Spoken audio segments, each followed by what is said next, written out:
ইস্তেগফার কায়মনোবাক্যে আল্লাহর কাছে গুনাহ মাফের জন্য দোয়া করার নামই ইস্তেগফার। ইস্তেগফার করার নিয়ম কি? ইস্তেগফার কিভাবে করবেন? প্রথমত অতীত গুনাহের ব্যাপারে স্বীকারোক্তি প্রদানপূর্বক আল্লাহর কাছে লজ্জিত হতে হবে। দ্বিতীয়ত ভবিষ্যতে এই গুনাহ না করার ব্যাপারে আল্লাহর কাছে প্রতিশ্রুতি দিতে হবে। তৃতীয়ত নিজের কৃত অপরাধের জন্য কায়মনোবাক্যে ক্ষমা প্রার্থনা করতে হবে এবং সর্বশেষ হৃদয় থেকে এই পাপ কর্মকে ঘৃণা করতে হবে।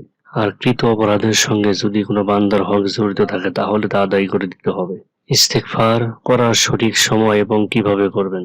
ইস্তেগফার করার সঠিক সময় ফজর ও মাগরিব নামাজের পরে ইস্তেগফার পড়তে যেন ভুল না হয়।